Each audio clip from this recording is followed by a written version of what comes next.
La verdad es que de primera línea ya no queda muchas, ¿eh, Félix? Alguna queda. Buenas tardes. Llegamos al final del ciclo. Hoy es la última película. Y antes de entrar en ella, lo que sí me gustaría es agradecer en mi nombre y sobre todo en el nombre del colectivo Rousseau la colaboración que hemos obtenido por parte de la Casa de Cultura, prestándonos esta sala para las proyecciones, prestándonos el equipo para la comunicación y para otras tareas, y agradecer fundamentalmente a la Casa de Cultura esa colaboración, pero sobre todo a ustedes el que nos hayan dado el apoyo que nos han dado viniendo. Hoy es un mal día, llueve muchísimo, pero ha habido otros cuantos que también han llovido lo suyo y ha venido un buen número de personas y ha habido una asistencia repetida por parte de todos ustedes, y estas cosas son las que nos dan mucho ánimo y mucha fuerza al colectivo, en el que nuestros objetivos es fomentar la cultura y el debate, ¿no? Digo que estas cosas nos dan fuerza y nos animan y nos hacen pensar que es deseable y es factible seguir en las trincheras de la cultura, ¿no? Y hablando de trincheras, vamos ya así con la película. La película de hoy, como sabéis, es Capitán Conan, es una película de Bernard Tavernier, realizada en 1996. Tiene grandes similitudes con las películas anteriores que hemos visto en el ciclo, es decir, con las grandes películas de la Primera Guerra Mundial, pero también tiene diferencias. Tiene una serie de diferencias que van más allá de lo formal y sin que esas diferencias hagan que esté fuera de lo que podría ser el cine bélico de la Primera Guerra Mundial, si es que podemos considerar que este es un género o un subgénero del cine bélico, hace que sea una película especial y precisamente por ello merezca la pena que esté dentro del ciclo. Empezamos por las diferencias. La más obvia es que es la más reciente, la más próxima a nosotros, es decir, está realizada en un momento en el que ya hay casi 80 años desde el final de la Primera Guerra Mundial. La Primera Guerra Mundial duerme bien en los libros de historia, es un hecho que ha quedado bastante en el pasado, incluso en países con un arraigo en la tradición tan fuerte como puede ser Francia. Y esa distancia en el tiempo permite al director que sea más fácil adoptar una posición crítica hacia ella, ¿no? Probablemente todos los realizadores anteriores o los realizadores anteriores a la Segunda Guerra Mundial le hubiera resultado muy difícil y le resultó muy difícil separar los aspectos personales, separar sus propias vivencias o las vivencias que han tenido gente muy próxima a ellos a la hora de realizar. Tavernier no, Tavernier es un hombre que realiza 80 años después del final de la guerra y no tiene ese problema. Hay otra diferencia muy obvia, y es que esta está realizada en color. No es la única, es decir, antes de ella y posteriormente sobre la Primera Guerra Mundial se han hecho otras películas en color, pero también es cierto que el blanco y negro casi es un código del género. Las grandes películas que hemos visto y otras muchas que se han quedado fuera, como Rey y Patria o como La Gran Guerra, están realizadas en blanco y negro como opción del director, no por limitaciones técnicas. Las de los años 30 sí estaban hechas en blanco y negro porque no quedaba más remedio, pero posteriormente los directores optaban por realizar en blanco y negro, y de esa forma el blanco y negro casi se queda como un código más del cine de la Primera Guerra Mundial. Bueno, pues esta es en color. Es otra de las diferencias.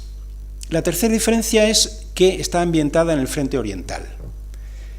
Así como Senderos o Sin Novedad o otras muchas como Rey y Patria, las grandes clásicas suelen estar ambientadas en el frente occidental, en la zona francesa de enfrentamiento al ejército alemán, esta no, esta está en el frente oriental. Esta se refiere a un contingente francés que estuvo peleando en los Balcanes, incluso hasta más allá del final de la guerra. Puede parecer anecdótico, pero no lo es, ¿no? No lo es porque frente el envoltorio de trincheras, barro y alemanes que marcan los códigos de las películas que hemos visto hasta hoy, en este caso la acción se define más por el movimiento de grandes masas de soldados, no solo en combate, sino en desplazamientos internacionales. Los soldados franceses no llevan el uniforme típico que uno tiene asentado, el azul ese cielo, no sé cómo demonios lo llamaban, sino que van vestidos de caqui como los ingleses. Y el enemigo ya no son los alemanes, sino que es un enemigo mucho más difuso, que empieza siendo al principio los búlgaros, como integrantes de la coalición de los imperios centrales, y terminan siendo los bolcheviques. Es decir, una vez terminada la Primera Guerra Mundial, el contingente francés se enfrenta en la frontera del Danubio con grupos bolcheviques. Bueno, pues todo esto hace que sea una película diferente. Y también es diferente en un elemento que suele ser recurrente en el cine francés de la Primera Guerra Mundial, que es la interpretación de la marsellesa. Si recuerdan la marsellesa de La Gran Ilusión, es una cosa como muy solemne y todo el mundo se saca pecho y se pone muy firme y tal, y hay una especie de eclosión de entusiasmo en todos los franceses. Aquí no, aquí estén atentos, verán qué forma de interpretación de la marsellesa. Es una banda absolutamente, diría que surrealista, y en una situación aún más surrealista. Esas podrían ser las diferencias frente a los códigos de las películas que hemos visto anteriormente. En cuanto a las similitudes, pues aquí también hay trincheras y hay soldados que quieren volver a casa y hay juicios sumarísimos por cobardía o por indisciplina o por deserción, es decir, todo eso también está presente. Pero la gran similitud con Senderos o con Sin Novedad es que, igual que esas dos, el origen de esta película es un guión adaptado de una obra literaria, de una novela, que tuvo éxito y que está escrita por un excombatiente. Si en el caso de Sin Novedad el excombatiente era alemán y se llamaba Remarque, en el caso de la novela que inspiró Senderos de Gloria se llamaba Humphrey Cobbs y era un americano trotamundos que ya tenía mucho mundo antes de antes de alistarse en el contingente canadiense. En este caso el excombatiente es Roger Bercel, que es un francés con estudios universitarios previos a la guerra, era profesor de instituto, y que inicialmente estuvo combatiendo, no combatía, estaba en el ejército pero como camillero. Él era camillero en el frente occidental, en el frente del noreste francés, y después de un periodo de convalecencia en un hospital como consecuencia de haber respirado gas tóxico en la batalla, después de esa convalecencia lo destinaron al contingente que vamos a ver en esta película. La novela también se llama Capitán Conan, obtuvo el premio Goncourt en el año 34, pero para Bercel el tema de ese contingente francés y su experiencia militar no era la primera vez que lo abordaba en una novela, sino que en la memoria de Trajano en el año 30 ya había escrito sobre el mismo tema. Posteriormente siguió escribiendo sobre temas marineros. Él era bretón y tuvo un cierto éxito. Era un hombre un poco controvertido en sus ideas ideológicas, pero en cualquier caso es un escritor de una gran importancia para los franceses y en la lengua francesa. Bien, pues la película Capitán Conan es una adaptación de esa novela. ¿Cómo surgió la película? Jean Cosmos, amigo de Tavernier, guionista en su obra, en su película anterior con un tema parecido de la Primera Guerra Mundial, que es La vida y nada más, un día le presentó un proyecto que estaba trabajando para la televisión, una adaptación de la novela en 4 episodios para la televisión. Entonces, Tavernier recordó la impresión que le había causado la lectura de esa novela cuando él tenía 14 años y dijo, no, esto no lo vamos a hacer para la televisión, esto lo vamos a hacer para el cine. Una similitud más, es decir, le pasó algo parecido a lo de Kubrick. Recordó una novela que había tenido una gran influencia en él cuando era un adolescente o un preadolescente. Los de la televisión que habían encargado el guión a Cosmos, sin embargo, no habían comprado los derechos de la novela, inexplicablemente los derechos estaban libres, los compró Tavernier y se pusieron manos a la obra para producirla. Bien, la película que vamos a ver a continuación se cimenta en dos hechos. Uno de ellos ya se lo he mencionado.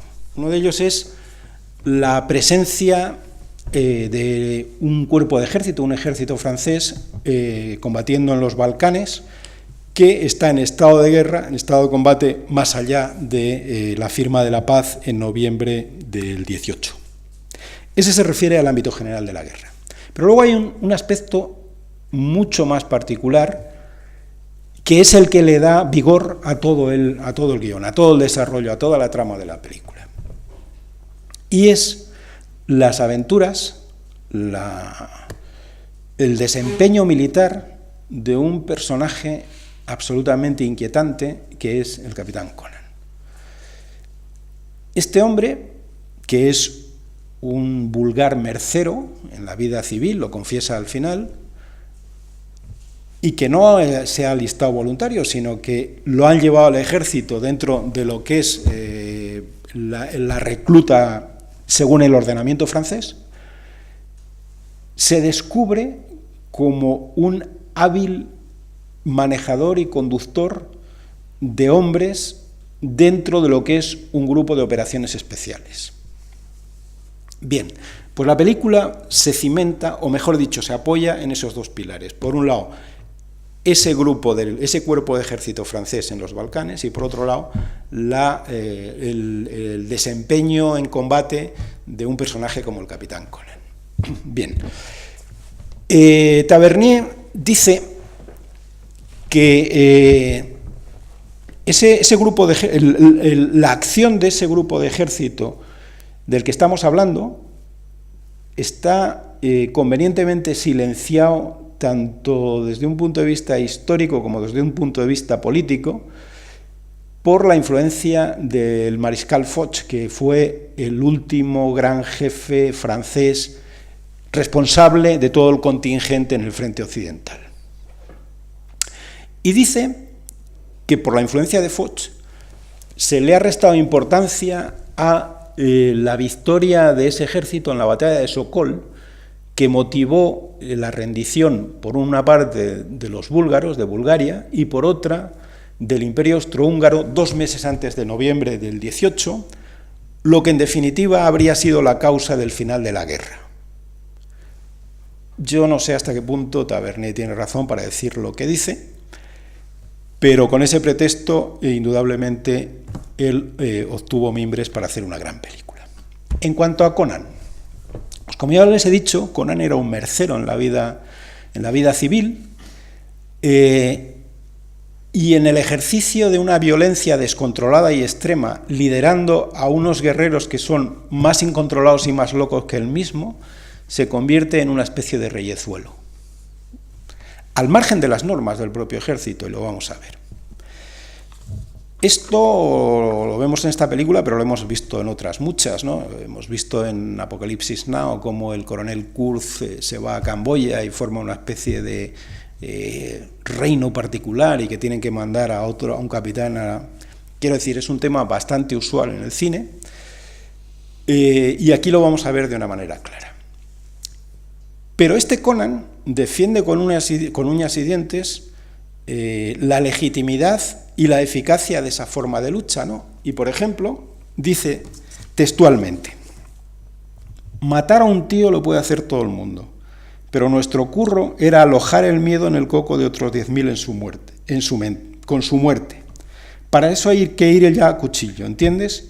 Es el cuchillo quien ganó la guerra, no el cañón. Es una traducción que he hecho de la novela que quizá no coincida literalmente con los subtítulos. Pero lo que quiero decir es que es un hombre convencido de que su capacidad, la capacidad de su gente para infundir terror en el enemigo es mucho más eficaz que cualquier acción de la artillería.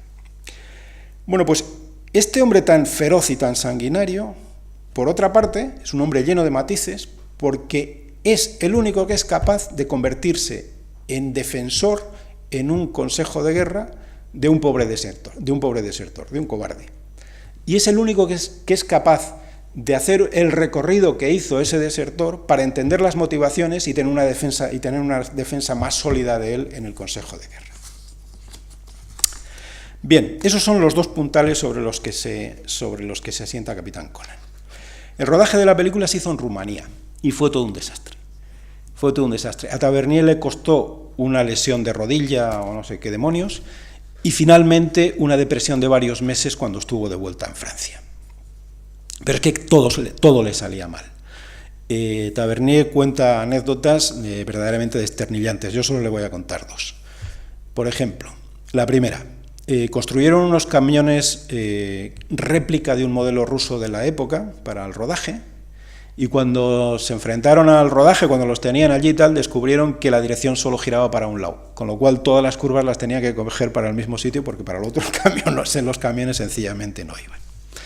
Y la otra es que necesitaban tiendas de campaña, necesitaban muchas tiendas de campaña, porque había un contingente, o sea, lo que se representa ahí es una gran masa de soldados, y el equipo de producción creían que estaban contratando la fabricación de las tiendas con el proveedor oficial de la OTAN, con lo cual estaban muy tranquilos.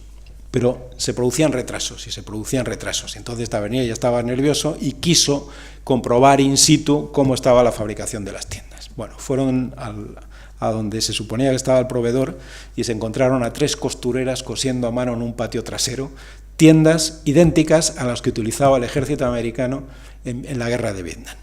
Os podéis imaginar cómo salió ese hombre de allí. Bien, pues la necesidad de aguantar el tipo, la necesidad de parecer que aquello iba a salir adelante a toda costa y a pesar de cualquier problema, debió de ser lo que causó la depresión de Tavernier una vez vuelto a Francia.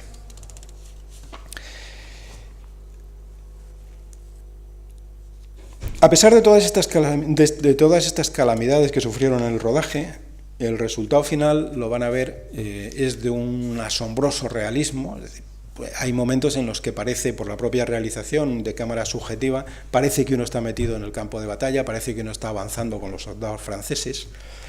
Y más allá de todo ese realismo, la presencia, la manera de actuar y las cuestiones que plantea el propio Capitán Conan hace que sea una más de las películas de la Primera Guerra Mundial que nos sitúa ante dilemas éticos de auténtico calado. Y no tengo más que decirle sobre la película, simplemente que para mí ha sido un honor y un placer presentarle todas estas pelis del ciclo y que espero que haya más oportunidades de que nos encontremos disfrutando del buen cine. Y nada más. Muchas gracias.